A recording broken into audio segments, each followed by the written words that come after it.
कि IFRS, IAS ये सब क्या होते हैं, ये चीज़ें किस तरह होती हैं, स्टॉक एक्सचेंज क्या होता है, हम इसके बारे में पढ़ेंगे। अब कंपनी लॉ सबसे पहले आता है कि कंपनी लॉ नेसेसरी क्यों है। पाकिस्तान में अकाउंटिंग का होना, अकाउंटिंग को रेगुलेट करना, ये नेसेसरी क्यों है। अकाउंटिंग का मेन मकसद होता है फाइनेंशियल स्टेटमेंट बनाना, किसी भी कंपनी की फाइनेंशियल स्टेटमेंट बनाना।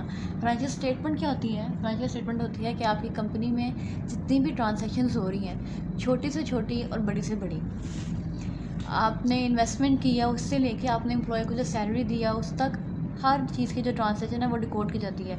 इस सब को स्टार्टिंग से लेके एंड चीज़ को रिकॉर्ड करना, अच्छे तरीके से प्रेजेंट करना, जिसे कहते हैं फाइनेंशियल स्टेटमेंट।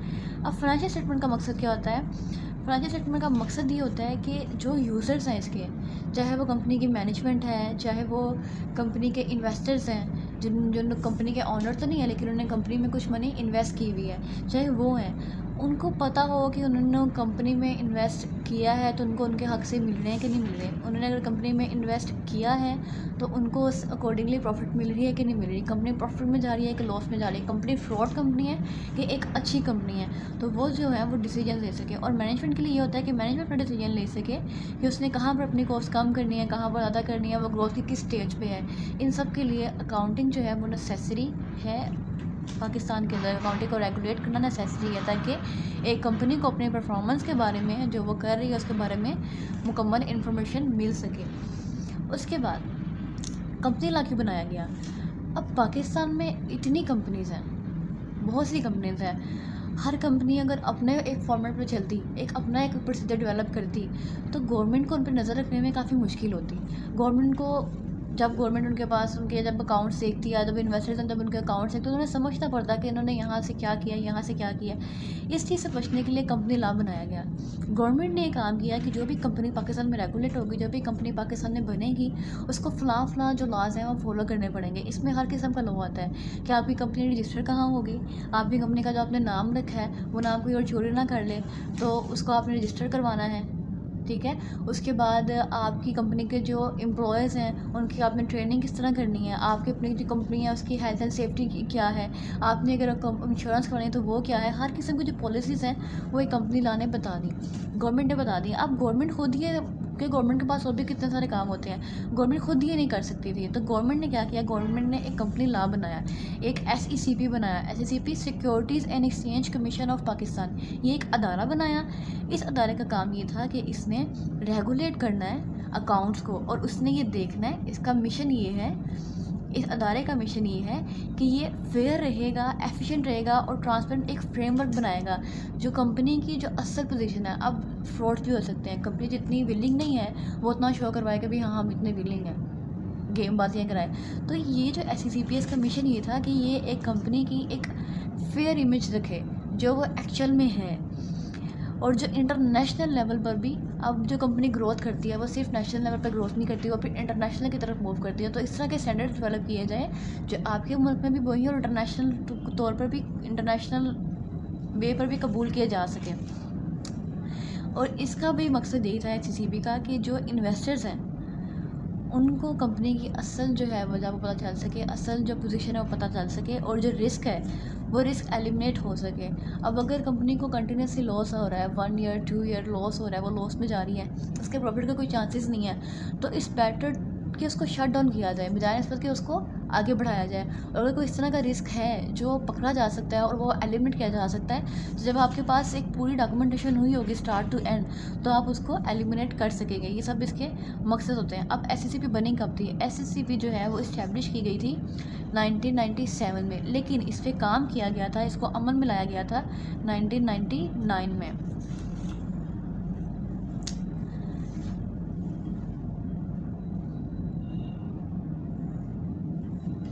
SECP का जो मेन रूल है वो मेन रूल ये है कि ये कंपनी, अब कंपनीज हैं वो डिफरेंट टाइप्स की होती हैं, कोई टेक्सटाइल्स होती हैं, कोई इंडस्ट्रीज होती हैं, कोई कॉटन मिल्स वगैरह होती हैं।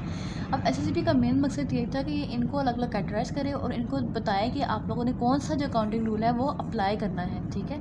उसके बाद जो SECP है उसने क्या किया, वो तो एक अदारा है, उस अदारे ने, कुछ कमेटीज़ ने, कुछ लोगों ने बैठ के एक बुक बनाई। उस बुक का नाम था कंपनीज एक्ट 2007 हर चीज़ जो है वो डिटेल में कंपनीज एक्ट बताती है कि आपका पेड अप कितना होना चाहिए, आपकी अगर एडवर्टीजमेंट है तो वो किस तरह होनी है, अगर आपकी कंपनी का ऑडिटर है जो हर साल बाद 1 ईयर कंप्लीट होने के बाद आता है जो लाजिम होता है वो किस तरह आएगा, अगर आपकी कंपनी इनकॉर्पोरेट हो रही है तो आपने 1 मंथ के अंदर कौन से ऐसे काम है जो करने हैं, कौन सी डॉक्यूमेंटेशन है जो वो करनी है, वो सब कंपनीज एक्ट बताती है। तो कोई भी अगर न्यूज़ पर्सन जो है वो अपनी कंपनी ओपन करना चाह रहा है तो उसे चाहिए कि वो कंपनीज एक्ट देखे। अब जो भी शख्स अपनी कंपनी ओपन कर रहा है उसके पास तो मनी है, उसके पास तो आइडियाज़ हैं, लेकिन अब उसे ये नहीं पता है कि इस बुक को रीड आउट किस तरीके से करना है और इसको किस तरीके से लेकर चलना है या उसको कौन कौन सी चीज़ें जो हैं वो करनी चाहिए। तो उसके लिए क्या होता है, उसके लिए Chartered Institute of Chartered Accountants in Pakistan ये एक अदारा बना है। अब ये अदारा क्या करता है, ये अदारा ये करता है कि जो भी कोई कंपनी एक ओपन हुई है ये उनको बताता है कि आपकी कंपनी की नेचर क्या है, आपके लिए कौन कौन से रूल्स हैं वो कंपनीज एक्ट में दिखाए गए हैं, SSCP ने दिए हैं, और जो SSCP की नोटिफिकेशंस होती हैं ये उनके ऊपर उस कंपनी को रेगुलेट करवाता है। ठीक है, उसके बाद बारी आती है कि कंपनीज एक्ट 2017 की रिक्वायरमेंट्स क्या क्या हैं, मेन रिक्वायरमेंट्स क्या क्या हैं। इसकी जो मेन रिक्वायरमेंट्स हैं वो ये हैं कि जो भी कंपनी बन गई है वो एनुअल, कोई भी जो उसके 12 मंथ्स हैं, ठीक है, चाहे वो जुलाई टू जून डिसाइड करे या चाहे वो जैन टू दिसंबर डिसाइड करे, जब वो एनुअल हो गया है तब हर कंपनी ने अपनी एक ट्रू एंड फेयर पिक्चर देनी है जो वो हकीकत में है। अगर उनके एसेट्स वाकई में 1 मिलियन के हैं तो उसने 1 मिलियन ही लिखा हो, उसने 2 मिलियन ना लिखा हो, वो एक ट्रू एंड फेयर व्यू देता है किसका, कंपनी की परफॉर्मेंस का, कि कंपनी क्या काम कर रही है और उसकी परफॉर्मेंस कितनी को अच्छी है, उससे कितने को इनकम हो रही है। अब इसमें फाइनेंशियल स्टेटमेंट जो हमने ऊपर पढ़ा कि ये जो हम लोग करते हैं ये फाइनेंशियल स्टेटमेंट के लिए करते हैं, वो कह रहा है फाइनेंशियल स्टेटमेंट में कौन कौन सी चीज़ें आती हैं। सबसे पहले आती है बैलेंस शीट। बैलेंस शीट में क्या होता है, हमारे घर की अपनी प्रॉपर्टी होती है, फर्नीचर वगैरह होता है, हमारा जो हमने कैपिटल लगाया होता है वो होता है, और जो हमने लाइबिलिटी लोगों को देनी होती है, पे करनी होती है, वो होती है, हमारे आउटस्टैंडिंग्स होते हैं। ठीक है, उसके बाद इनकम स्टेटमेंट। इनकम स्टेटमेंट में क्या होता है, जो हम डे टू डे हमारा काम कर रहे होते हैं, हम लोग गुड्स लेके आ रहे होते हैं, उसके ऊपर हमारा कैरिज लग रहा होता है, हम लोग इन्वेंट्री लेकर आ रहे होते हैं, हम उसको सेल कर रहे होते हैं, ये जितनी भी छोटी छोटी चीज़ें होती हैं जिससे हम लोग को इनकम जनरेट होती है, हम लोग एक प्रोडक्ट बना रहे हैं उसको सेल कर रहे हैं, वो सब कुछ इस इनकम स्टेटमेंट में आता है। इसमें ये हमारी प्रॉफिट बताता है, ये हमारी इनकम बताता है कि हमने कितने पैसे लगाए थे, किस चीज़ का बिजनेस हम लोग कर रहे थे और उससे हमें क्या जनरेट हो रहा है। अब चेंजेस इन इक्विटी। इक्विटी क्या होता है कि आपका कैपिटल जो है वो पहले क्या था और अब क्या है आपका कैपिटल। ठीक है, उसके बाद cash flow statement. Cash flow में क्या होता है, अब कुछ जो होती हैं हमारे एक्सपेंस, हमारी इनकम, वो कैश बेसिस नहीं होती, उनमें कैश नहीं फ्लक्चुएट हो रहा होता, आपने आउटस्टैंडिंग पर रख दिया होता है कि कोई भी सेम चीज़ कर दी होती है। कैश फ्लो स्टेटमेंट का मतलब ये होता है कि आपका जितना कैश गया है और कैश आया है उसको प्लस माइनस करके एक चीज़ निकाली जाए कि हाँ ये हमारा कैश है, ये जो आइटम्स है ये हमारी कैश फ्लो की थी, सिर्फ कैश की आइटम्स इसमें आती हैं। अब इसके बाद नोट्स। नोट्स में क्या होता है, अगर आपकी कोई भी एडजस्टमेंट आ रही है, आपकी कोई भी ऐसी चीज़ आ रही है जिसके बारे में आपको स्पेसिफिक नोट देना पड़ता है, तो वो सब इस नोट्स में आता है। इन सब चीज़ों के बाद जो चीज़ हमारे पास बनती है उसे कहते हैं फाइनेंशियल स्टेटमेंट। ये कंपनी का पूरा एक स्केच होता है। उसके बाद हम मूव करते हैं कि फाइनेंशियल स्टेटमेंट का मकसद क्या होता है। फाइनेंशियल स्टेटमेंट का मकसद ये होता है कि एक हाई क्वालिटी, आपकी कंपनी की एक अच्छी गुडविल, आपकी कंपनी की एक अच्छी इमेज जो है वो लोगों को दी जाए। ठीक है, कि आपकी कंपनी किस तरह का काम करिए, एक हाई क्वालिटी जो है वो लोगों को दी जाए, यूज़र फ्रेंडली, के यूज़ बेशक आपकी कंपनी है, आप बना रहे हो, लेकिन जिसने देखना है वो कोई और शख्स है। ठीक है, इन्वेस्टर्स ने देखना है, पब्लिक ने देखना है, या आपकी मैनेजमेंट ने देखना है, तो यूज़र फ्रेंडली हो कि जो भी उसको देखे उसको उसकी समझ आए, उसको पता चला कि कंपनी की पोजीशन क्या है। यूनिफॉर्मिटी। अब अगर आप अकाउंटिंग के प्रोसीजर्स होते हैं, अब अगर आप एक मेथड यूज़ कर रहे हैं, एक प्रोसीजर यूज़ कर रहे हैं, तो आपने उसी पे स्टिक रहना है। ये ना हो कि एक दफ़ा आप रिटर्न डाउन वैल्यू यूज़ कर रहे हैं तो दूसरी दफ़ा आप रिटर्न डाउन वैल्यू है, ये डेप्रिसिएशन के मेथड्स हैं। ये ना हो कि आप डेप्रिसिएशन के लिए एक दफ़ा की एक मेथड यूज़ करें तो दूसरी दफ़ा आप कोई दूसरा मेथड यूज़ करेंगे, ऐसी चीज़ ना। यूनिफॉर्मिटी रहे, तरीका एक ही रहता है कि अगले बंदे को भी समझने में ईजी हो। International finance. जब आप नेशनल पे ग्रोथ कर लेते हैं तब आप मूव करते हैं इंटरनेशनल लेवल पे। जब आपकी कंपनी की रेपुटेशन आपकी कंट्री में अच्छी होगी, आपके अकाउंट्स हर चीज़ आपकी कंट्री में अच्छी होगी, तभी तो आप इंटरनेशनल मूव करेंगे, तभी तो इंटरनेशनल लोगों को पता लगेगा कि आप भी सही जा रहे हैं। तो जब आपकी ये फाइनेंशियल स्टेटमेंट अच्छी बन जाती है तब आप इंटरनेशनल लेवल पर भी मूव कर जाते हैं। अब जब आपके पास एक पूरा स्केच होता है आपके बिज़नेस का, ठीक है। तो आपको डिसीजन लेने में आसानी होती है कि आपने इस जगह पे इन्वेस्ट करना है कि नहीं करना, आपने इस जगह को जिस जगह से आपको अर्निंग होगी कि नहीं होगी। आप एक डिसीजन ले सकते हैं, इकोनॉमिक डिसीजन। ऐसा डिसीजन, अब ज़ाहिर सी बात है कि आपको आपकी कंपनी को बेनिफिट हो रहा है तो आपकी कंट्री को भी तो बेनिफिट होगा, आप टैक्स नहीं देते क्या, ठीक है। तो ये सब चीज़ें साइड बाय साइड साथ साथ चलती हैं।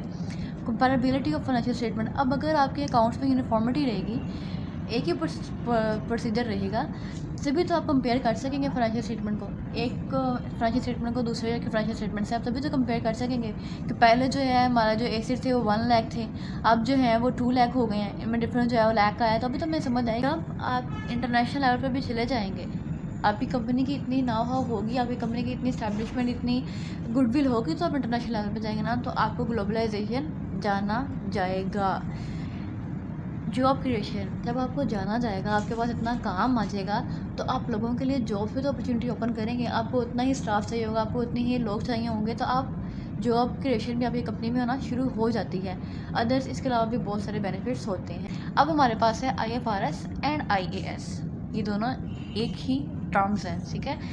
अब जो है ये है क्या था, ये था इंटरनेशनल अकाउंटिंग स्टैंडर्ड कमेटी। जब ये इस्टेब्लिश किया गया 1973 में। इसका मकसद क्या था, इसका मकसद ये था कि वर्ल्ड वाइड जो है वो अकाउंटिंग स्टैंडर्ड्स एक ही हों, जो स्टैंडर्ड्स अमेरिका में चल रहे हैं, जो स्टैंडर्ड पाकिस्तान के हैं वो सेम ही हो, जो अकाउंटेंट है वो किसी भी कंट्री में मूव करें, जो स्टैंडर्ड्स हैं वो उसका सेम ही रहें। उसके बाद जो है इस्टेब्लिश 1973 में किया गया था, लेकिन इश्यूड जो है 1975 में किया गया। और जो इसका वर्क था, IASC का जो वर्क था, वो स्टैंडिंग इंटरप्रिटेशन कमेटी ने सपोर्ट किया था। कैसे सपोर्ट किया था कि अब ये एक कोशिश थी कि वर्ल्ड वाइड जो है वो स्टैंडर्ड सेम रहें। अब वर्ल्ड वाइड स्टैंडर्ड सेम रहने के लिए हर कंट्री की अपनी एक समझ होती है, कुछ कमेटी ज़रूरी थी जो इसको इंटरप्रेटेट करती हर कंट्री के अपने लेवल्स के अकॉर्डिंग। तो इसको कहा गया standing interpretation committee pronouncement, SICs, जिसकी वजह से ये जो हमारे रूल्स हैं ये वर्ल्ड वाइड सेम किए गए। उसके बाद कहा गया है कि इन 2001 में क्या हुआ था कि ये जो IASC था इसको रिप्लेस कर दिया गया, और जो SIC था इसको रिप्लेस कर दिया गया IASB के नाम से, इंटरनेशनल अकाउंटिंग स्टैंडर्ड बोर्ड के नाम से, और international financial reporting interpretation committee के नाम से IFRIC, और अभी जाना जाता है IFRS के नाम से। ओके, अब जाना जाता है IFRS के नाम से, ठीक है। अब उसके बाद कह रहा है कि IFRS का ऑब्जेक्टिव क्या था। IFRS का ऑब्जेक्टिव ये था कि नेशनल, चाहे आप पाकिस्तान में हैं या चाहे आप किसी और कंट्री में हैं, आपके जो रिपोर्टिंग स्टैंडर्ड्स हैं वो सेम रहें, वो सब जो है इसमें कवर किए जाएँ, IFRS में कवर किए जाएँ। उसके बाद इसका मकसद ये था कि जो भी ये रूल्स हैं, जो भी ये स्टैंडर्ड्स हैं, ये हर किसी की समझ में हो, हर कोई इसको अंडरस्टैंड कर सके इन स्टैंडर्ड्स को। उसके बाद इसका मकसद ये था कि चाहे वो स्मॉल कंपनीज़ हैं, चाहे वो मीडियम है, जो जिस तरह की मर्ज़ी एंटाइटी है, उसकी जो नीड्स हैं उसको ये पूरा करे। अब स्मॉल में कैपिटल कम होता है, उसके लिए जो वर्किंग होती है, जो रिक्वायरमेंट्स होती हैं वो कम होती हैं, लार्ज के लिए ज़्यादा होती हैं, तो चाहे कम में चाहे ज़्यादा है, ये जो स्टैंडर्ड है ये उसको कवर करे। उसके बाद ये था कि ये जो स्टैंडर्ड्स हैं ये सिर्फ एक बुक ना बनी रह जाए, इसको रेगुलेट किया जाए, इसके ऊपर प्रमोट किया जाए, और जो कंपनीज़ हैं वो इसको यूज़ भी करें, ठीक है। उसके बाद हमारे पास बारी आती है अकाउंटिंग बॉडीज़ की, जो आपका टॉपिक नंबर 3 है, टॉपिक नंबर 3 का पार्ट 3 है। इसमें क्या है, इसमें ये है कि अकाउंटिंग बॉडीज़ कौन कौन सी हैं जो इनको रेगुलेट करवाती हैं। ये different ICAP, ICMP, IS, stock exchange. अब स्टॉक एक्सचेंज क्या होता है? स्टॉक एक्सचेंज ऐसी मार्केट होती है, ऐसा बाज़ार होता है जहाँ पर कपड़े बर्तन तो नहीं मिलते, लेकिन वहाँ पे शेयर्स बिकते हैं। अब कितनी सारी कंपनीज़ हैं, ठीक है, कितनी सारी कंपनीज़ के शेयर्स हैं, इसी तरह कितने सारे इन्वेस्टर्स भी होंगे जो ख़रीदना चाहते होंगे, जो अपना जो मनी है वो कहीं पे इन्वेस्ट करना चाहते होंगे। तो इसके लिए एक स्टॉक मार्केट लगती है, स्टॉक एक्सचेंज मार्केट लगती है।